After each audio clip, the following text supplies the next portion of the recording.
Welcome into another edition of Kickin' It. This one was fun. We had we recorded already, so we get to kind of preview the information that we're getting. This guy's really good. Really good. So we have Jason Scheer, who covers Arizona for a whole bunch of different places. As always, we're brought to you by Kelderman Manufacturing. It is we are in the heat of summer, so stuff's probably breaking just because it gets too hot. So if you need a replacement part that's very specific for something that just kind of happened in the middle, you need specifics, custom, laser cut, any machine work, kelderman.com. Also, while we're talking sponsors, Grant's making a little money over here with Wild Rose. Yes, we're crushing it, dude. Yeah, Wild Rose and Bet Rivers have an Olympic special going on right now. So it's there's teams. So there's like 5 or 6 teams. It's me and Connor Ferguson versus like the Hawk Fanatic, and then Ted Flint and Tailgate Society, and then a couple other radio stations. And we're having a nice fun go at it. I'm taking a different approach. So we've been tweeting out, and all the other guys will tweet out their bets, and this is what we're doing. So I'm taking a different approach, Jeff. I'm doing a 10-day ladder challenge where I'm trying to take $10 and turning it into $10,000 in 10 days. So basically you double. What's the status? Every day. I'm on, I got to day 3, and then I bet on the Australian women, who are like a 25-point favorite. They just needed to cover like 11 points. I had a parlay with them and the U.S. women to cover 23 points. The Australian women got upset by Nigeria, which was like the largest upset in a long time. Come on, Australia. Yeah. So that was day 3, it was a $40 bet, but I'm back up to day 3. So I just did a $10 bet today, then boom, did a $20 bet again. So I won earlier today. Can't remember what it was, but then also had the U.S. women winning it by 23 points, and they won by 26, I think. So tomorrow, I've got a 2-leg parlay coming to go from $40 to $80. So can people participate and know what you're doing on your bets? Yeah. No, I tweeted out, and I'm trying to have like a train of I'm just responding to my latest tweet of like the status of the bet, if it wins or loses, and then the new bets that are coming on. So I've got a couple people tailing. There's a lot of room. Don't let the cake get hot.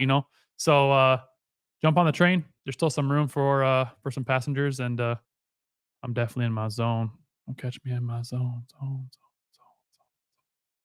Kanye West is crazy. Which sucks because he puts out some bangers sometimes too. What? Okay, you said that, and I was just thinking about Kanye. I have a little mini beef with Spotify. So Spotify guy, not an Apple Music guy. I feel like I used to be Spotify. I'm now Apple Music. I feel like I'm in the majority with Spotify. So we have I have 2 Spotify accounts on my phone that I just have the password saved, and I'll log back in. So I have the gym one, because when you're running a class, you can play Spotify on the computer and then control the volume with your phone of the computer, and that's where the sound system's all hooked up to. So I'll have the gym Spotify account and my personal one. My personal one, different taste preferences, because it doesn't have to all be upbeat and whatever. So the gym account, most things are upbeat because that's what you're going to have at a gym. Because it's upbeat, the Spotify recommendations think that I love Kanye West. Love. Now, anything like late registration, college dropout, around there. And then what is My Beautiful Dark Twisted Fantasy, the red album cover, that one, I'm cool with that. But anything after that, 808 and Heartbreak, yeah. I don't need it. But anytime I'll do a random playlist on Spotify, there's 7 Kanye West songs on there. And I always will get it's one of those things that I get legitimately irritated with that I absolutely shouldn't. I have no reason to get irritated, but I just will see Kanye West all the time. Spotify, stop it. I'm sick of your shit. I do not want any more Kanye West. That sounds like, does that piss you off a little bit? Yeah, it does. Better be pissed off than pissed on though, Jeff.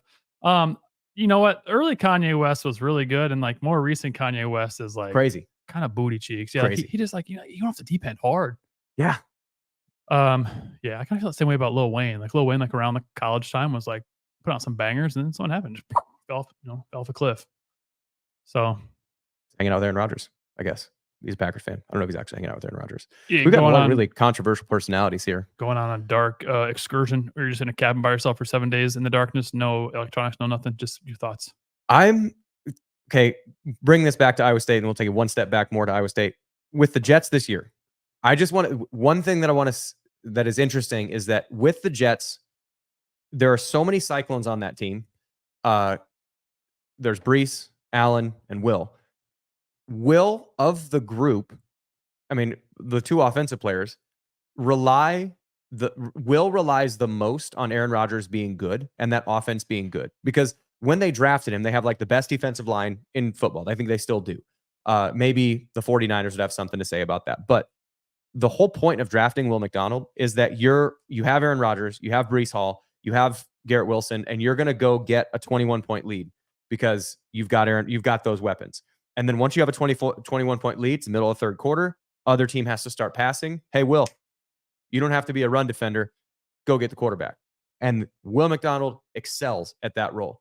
But they were so bad on offense last year that he really didn't even get to play. And so that he's not a bust in any way. I don't think anyone's thinking that, but like he just hasn't had the opportunity to succeed. So for anyone who is like an Iowa State fan, but is also a Vikings fan, you actually kind of want to root for Aaron Rodgers to do well. I mean, maybe you don't want to root for Aaron Rodgers specifically to do well, but like Brees Hall carries the offense but they get a lead. But the whole point of that Jets roster, and Will McDonald fits into it so perfectly, is if the Jets offense is really good, which allows Will McDonald to be good, which then will allow Brees and Lazard to be really good. So we somehow managed to get our way to Aaron Rodgers, and Aaron Rodgers, for Iowa State fans' sake, needs to be good for the Jets. Ayahuasca.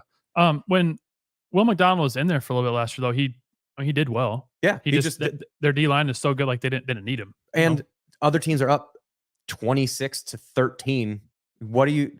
And he's still raw. Like he's such a freak athlete. He can just do the little dipsy doodle up and under. Mom chilla bitch, and he doesn't really have like any other moves. He doesn't need to bulk up. Just go be a freak, and get the quarterback. Just needs to be a pass rusher. They need to have a lead. Will see quarterback go, and he does.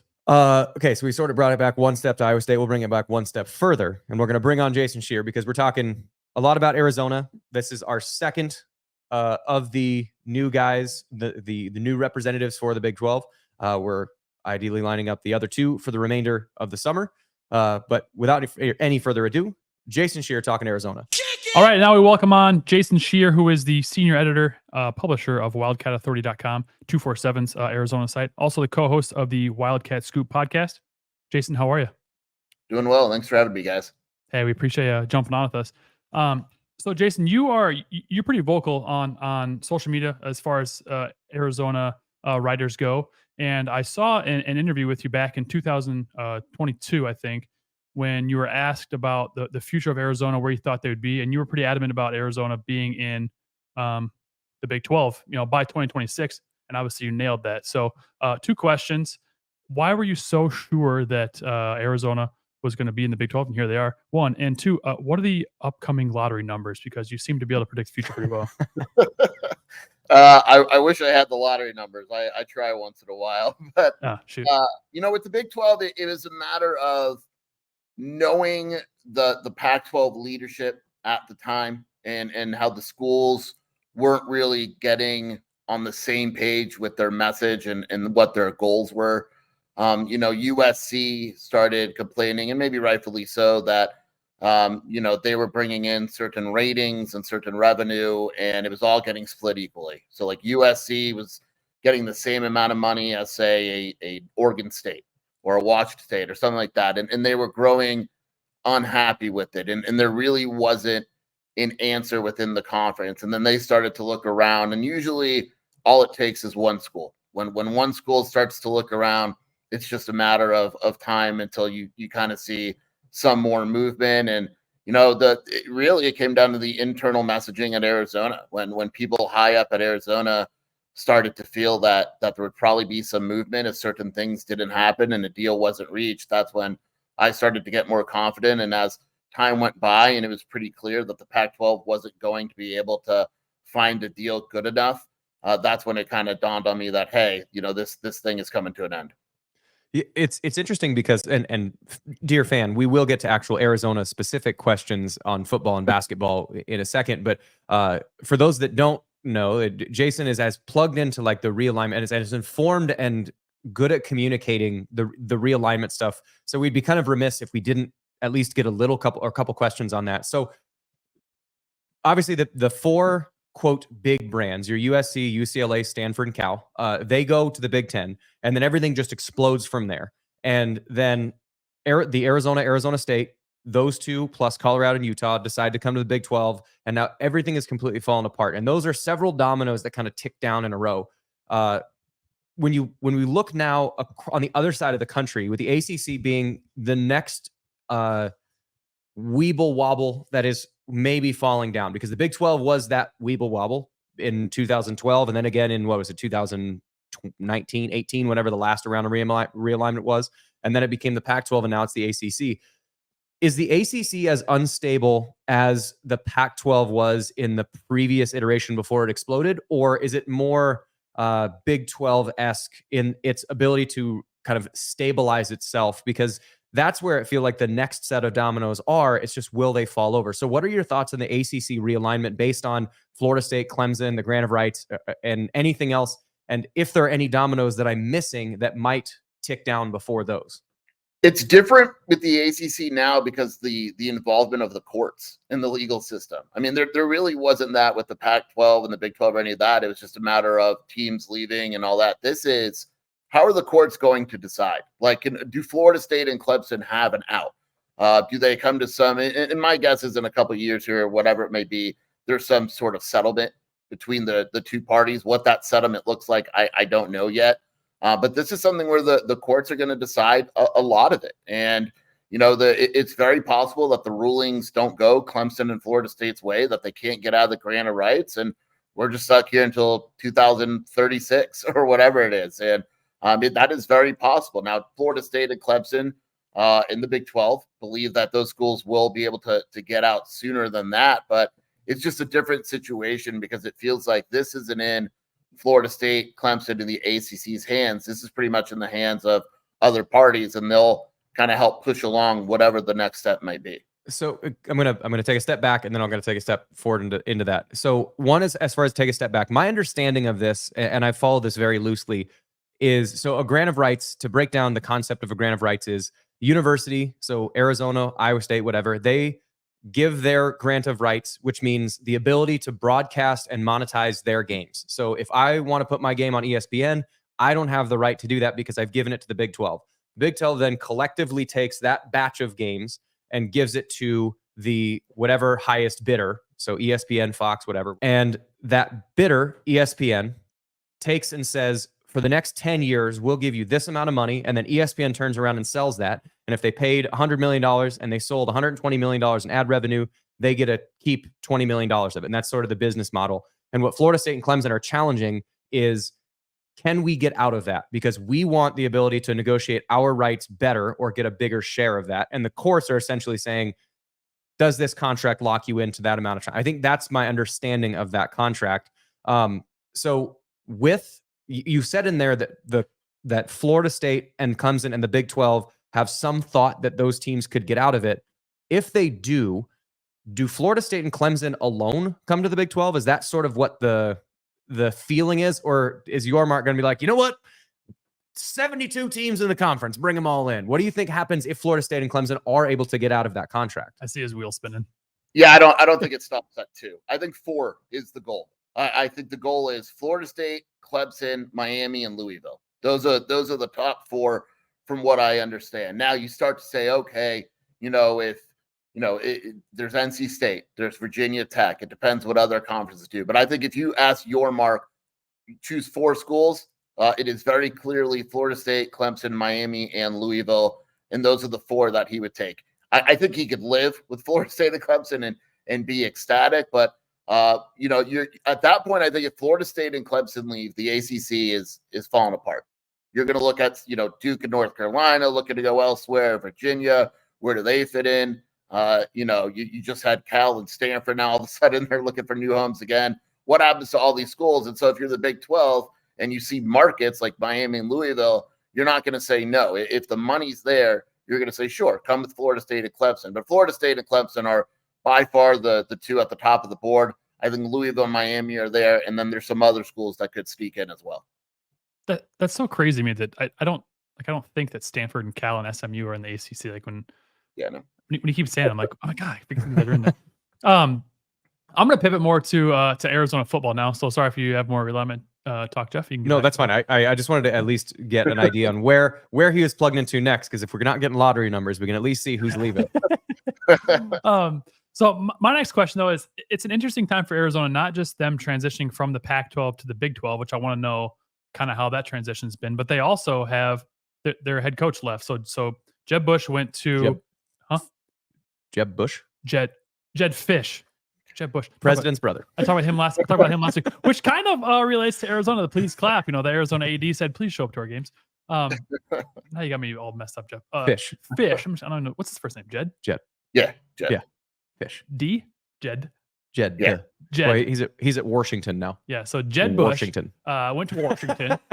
Damn it. Jed Fish went to Washington. And now Brent Brennan has come in from San Jose State. So how has the transition been for Brennan? And I guess the entire team, because Arizona lost quite a few guys that went with Fish to Washington, and they had to replace a lot of guys. Yeah, I mean, the big thing was, he nailed that question, by the way. The first thing that Brennan had to do was convince a lot of these guys to stay, and he did a great job. The recruiting class, like 80% of it went with Fish to Washington.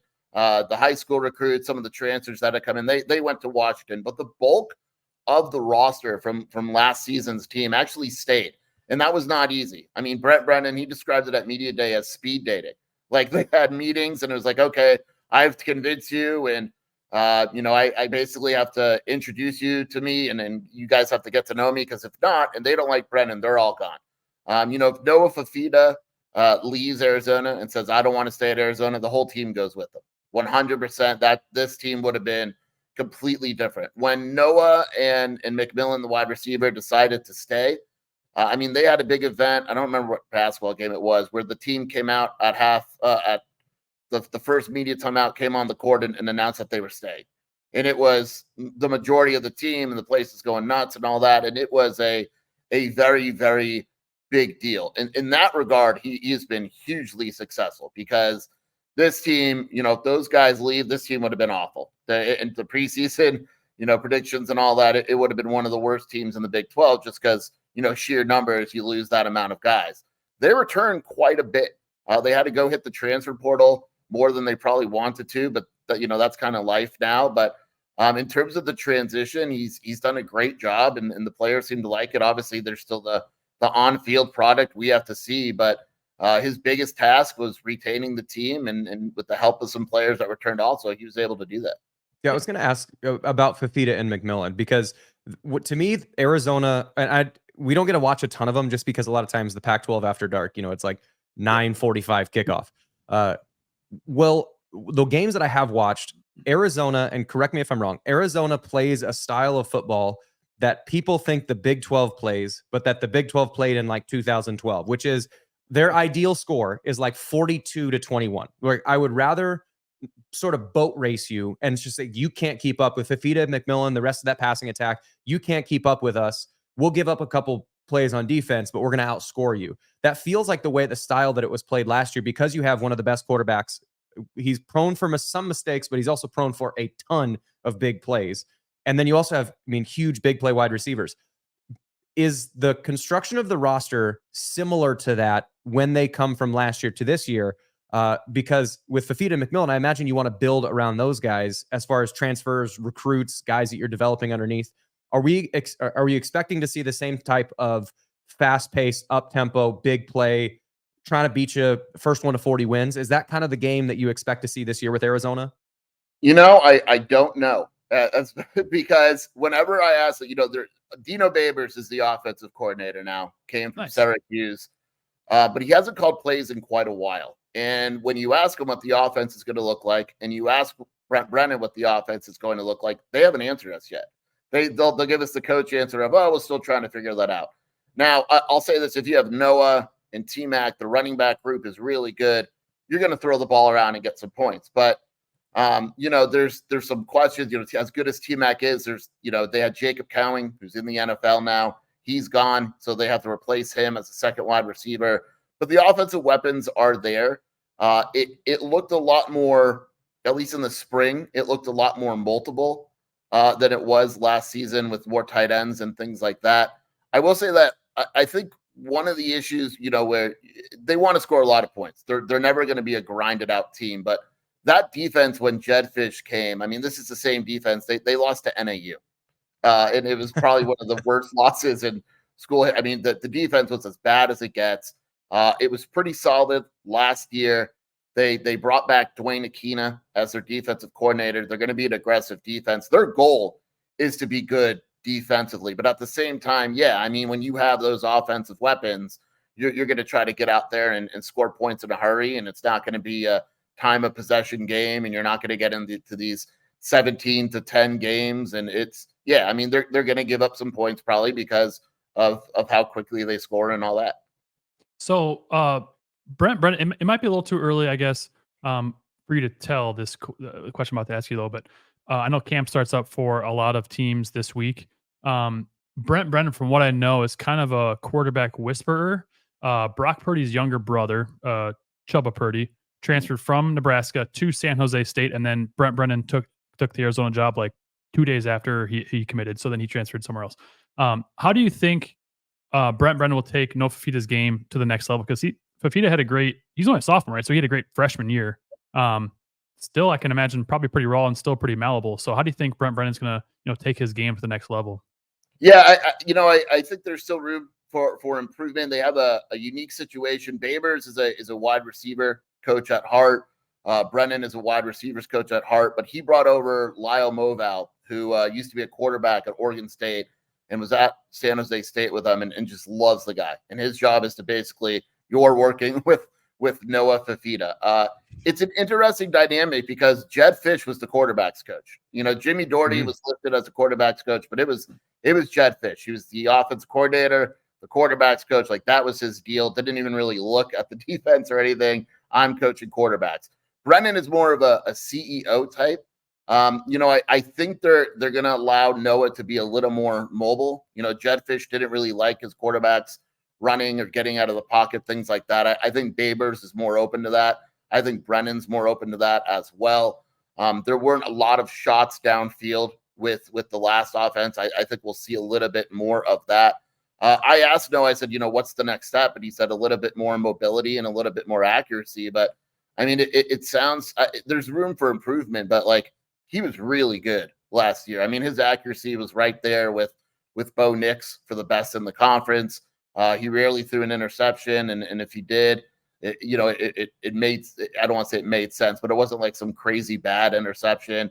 He was really good. And, to be blunt, and I've said this before, if he's not good this season, I actually put more of that on Dino Babers than I do Noah Fifita because of what we saw last season. So Iowa State doesn't play Arizona in 2024, but they do in 2025, 2026. With the rules that you have to be in college for at least 3 years before you go to the NFL, Iowa State will see Fifita and McMillan in 2025, potentially 2026 if they don't leave early, but I imagine at least one of them will. You got a crystal ball. Obviously, we talk about that, so you can predict the future. Who are some of the younger guys maybe that we should keep an eye out for, or maybe if we revisit this a year from now and Iowa State's getting ready for their season and Arizona's on the schedule, you can say, yeah, maybe keep an eye out for these couple guys on both sides of the ball that maybe younger freshmen now or even sophomores or juniors that Iowa State may face next year. Yeah, I mentioned that there's kind of a position battle for that second wide receiver spot. Malachi Riley is a guy that the coaching staff loves. The last coaching staff, and it wasn't necessarily a bad thing, but they played 4 wide receivers. There was no rotation at all. This coaching staff wants to play 6 or 7, and Malachi Riley is a guy that's going to step in and be the number 2 receiver and can really stretch the field. When T-Mac leaves, he could easily become the number 1 receiver. That would not surprise me at all. Running back Speedy Luke is a guy where he was an All-American. That's a name. That's a great name for running back. That's a great name for running back. It's Ray Sean, but everyone calls him Speedy. Okay. So, and we stick with that. But he was an All-American coming out of high school. He was too skinny when he got to college, and so he's put on some weight. He probably needs to put on a little bit more, but he'll probably be the starting running back in a couple seasons. Defensively, there's a lot of older guys, but Genesis Smith at safety is really good. He would be starting. He might start this season. They might find a way for him to start, but he's a guy that I think he's an NFL type of safety, and he's a guy that I think is going to take a huge jump in the next few years. So I'm going to just kind of pivot a little bit from Arizona specifically in football to the having played the rest of the teams that are coming in, because again, Iowa State doesn't play Arizona this year, but they do play the other teams. What are I don't think we play Arizona State. Sorry, Colorado and Utah. Some of the other teams. So what can Iowa State fans expect after having played a Utah, having played a Colorado? Let's start with Colorado. From the outside in, that looks somewhere between a circus and an offensive explosion, like somewhere between there. I don't know where that's going to fall. What is the experience in playing a Colorado as opposed to just reading about playing Colorado? Are they offensively really good, defensively really bad? I think last year their offensive line wasn't very good, but like, we'll start with Colorado. What is to look out for with Colorado after having played them last season? They have a lot of weapons on offense. I mean, last year, like you said, their deal last year is their offensive line was about as bad as I've ever seen. I mean, they had 2 seconds to throw. They couldn't run at all. It was like, man, if this team had an offensive line, they'd be awesome. The defense was not good at all last season, but the offense could have easily won them more games if they had an offensive line. You look at them this season, if their offensive line is improved, they have a really, really good wide receiver group with Hunter. Horn comes back, Webster from Florida Atlantic. Like, it is really, really good. Their defense should be improved on paper. They added BJ Green from ASU, who's really good, and a couple other guys.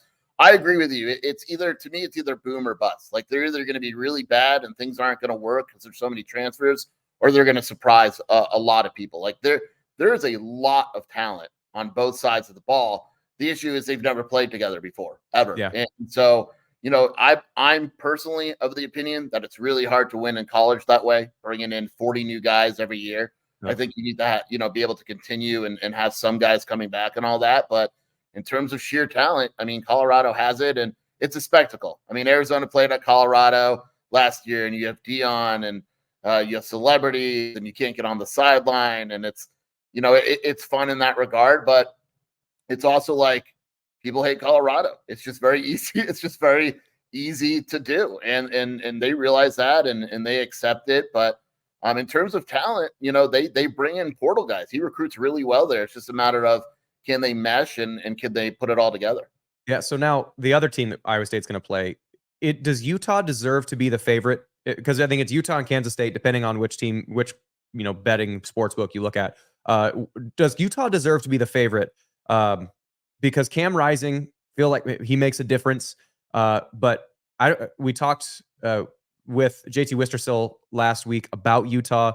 But what should we know about Utah from an opponent's perspective, and do they deserve to be the favorite? If you told me that Cam Rising is going to stay healthy all season, I would tell you that Utah is the favorite in the conference. The problem is we don't know. Like, Cam Rising hasn't been actually hit in over a year.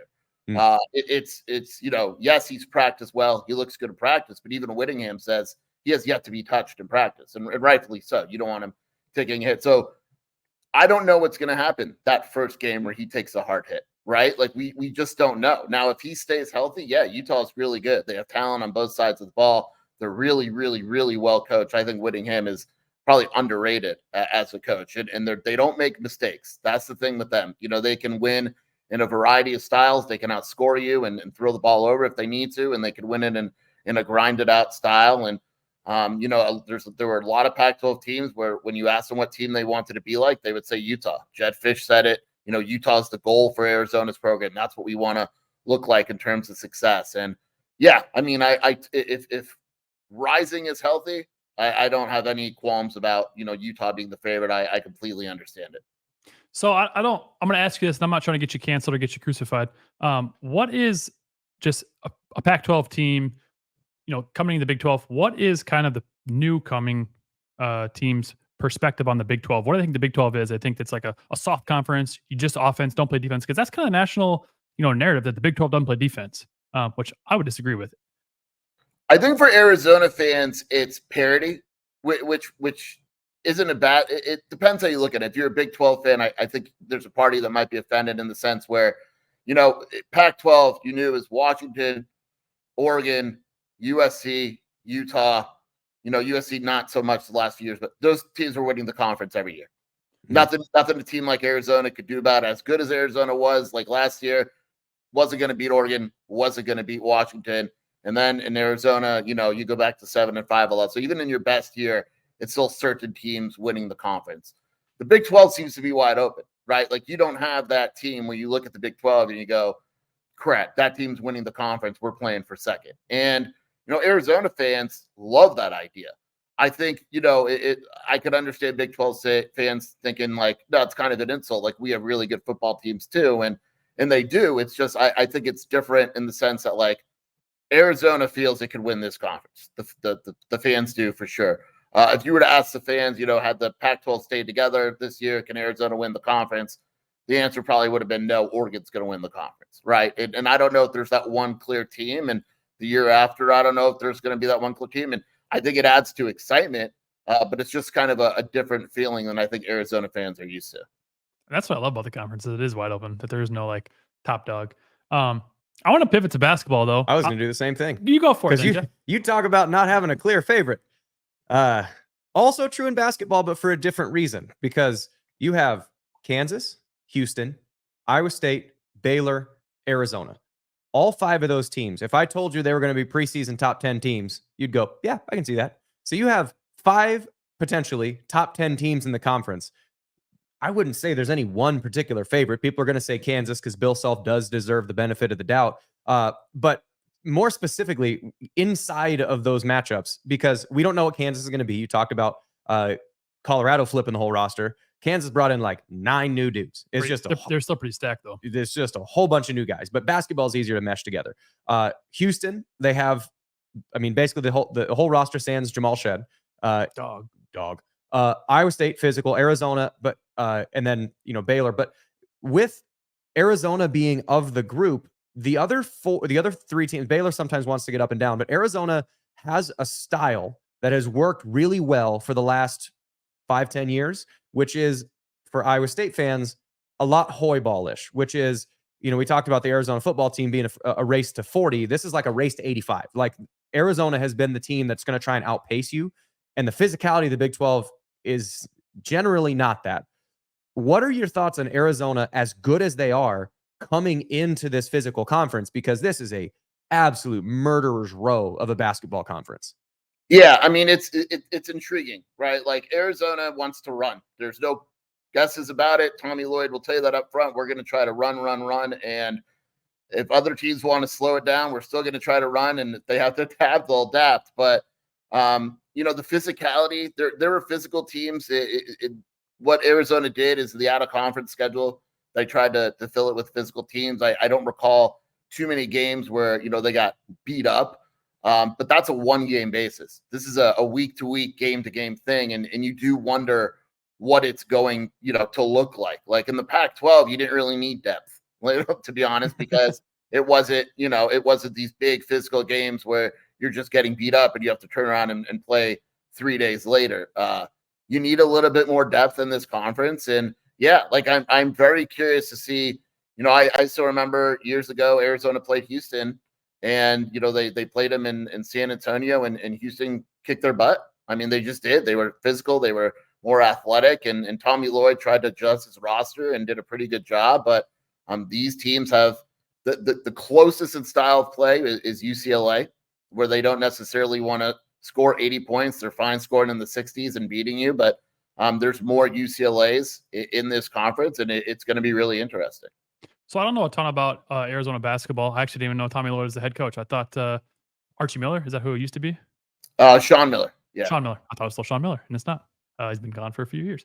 What is Tommy Lloyd's style though? So like with Iowa State, TJ Otzelberger, they're going to punch in the face on defense.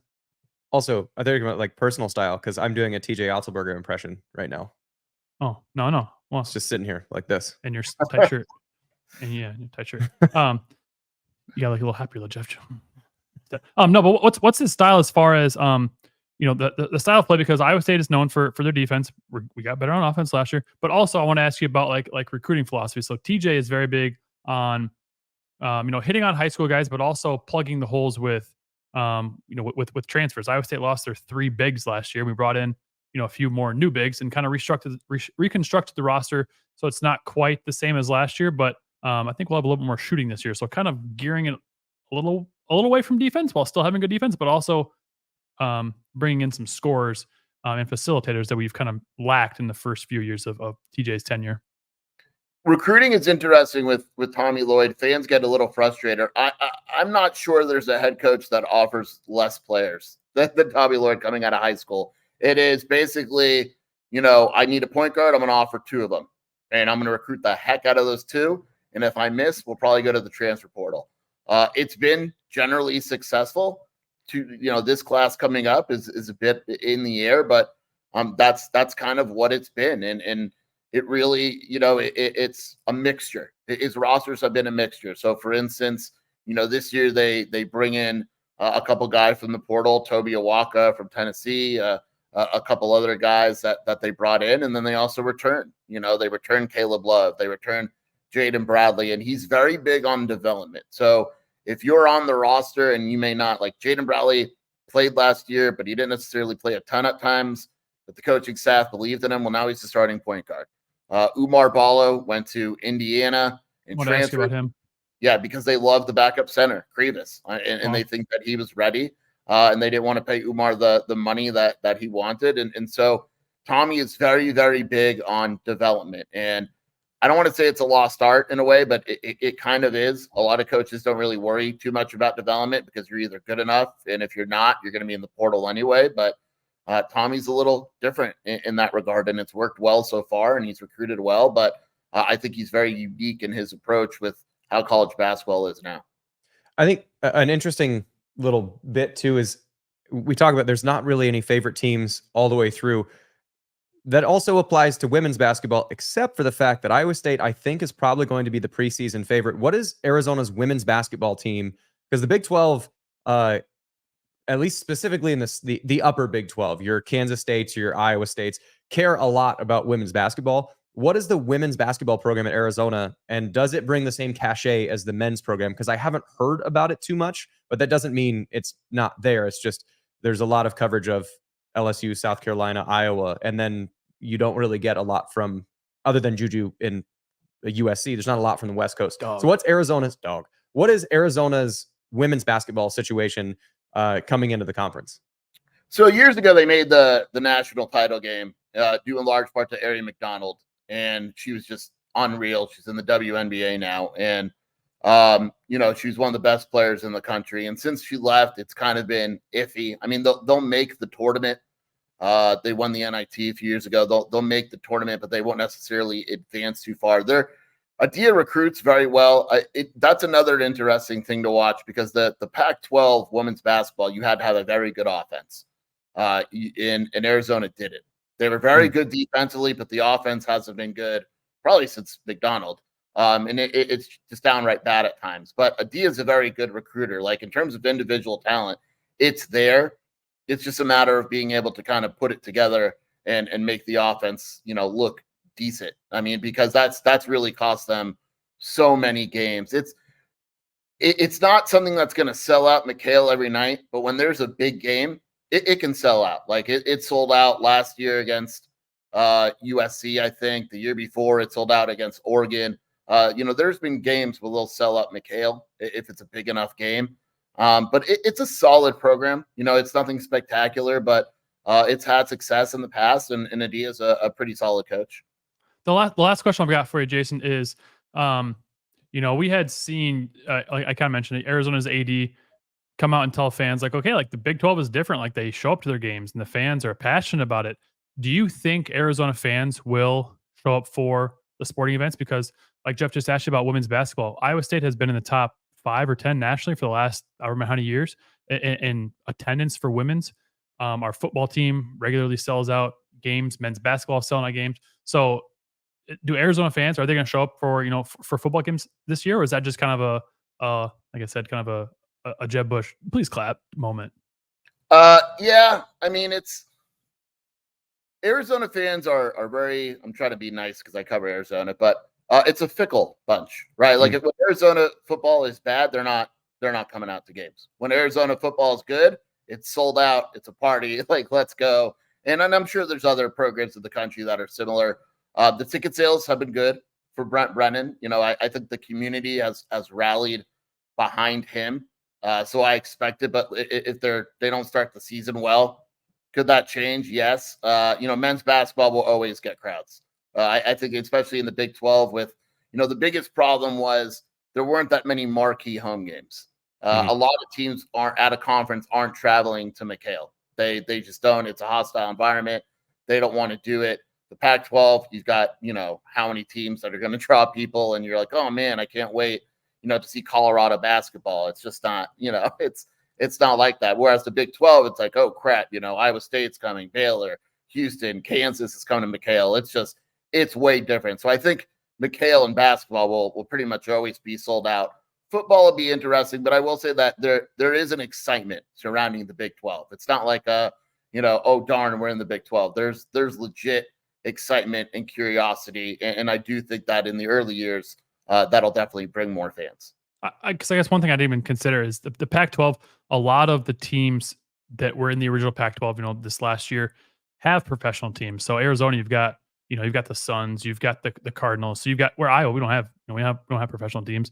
You know, Kansas has the Chiefs, but no like NBA team, I don't think. Nope. So like that's another reason why, you know, the Big 12 is very like when you go there, they're the main show in town. The cities are usually small, aside from, you know, I guess I say that, but now like Houston, Dallas, UCF, Fort Worth. Yeah, like some of the newer ones aren't, you know, they kind of break the mold. But I didn't even consider that.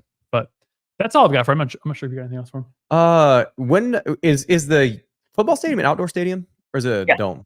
Yeah, outdoor. I would imagine September games are hard to draw.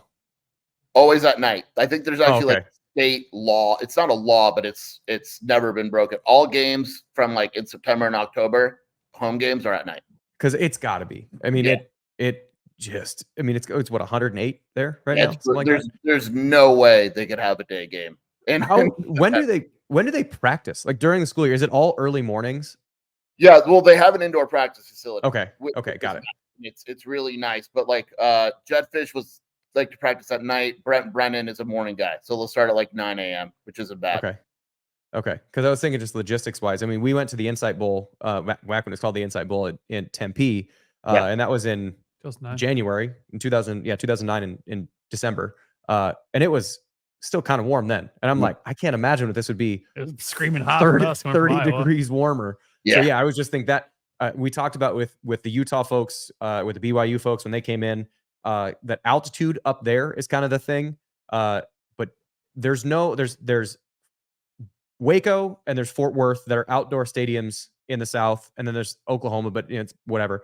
But there's no Arizona heat, and I think that's a thing that will be interesting to see how teams prepare for that, because like you just don't go outside. So like your routine is going to be really weird if you're playing a 7:45 night game West Coast time if you're from Orlando, you know, like, or if you're from West Virginia and you're playing now 4 hours later, so it's like 11:45 or whatever in your brain. So that is something that I'm interested, especially because you can't have a day game in September in Tucson.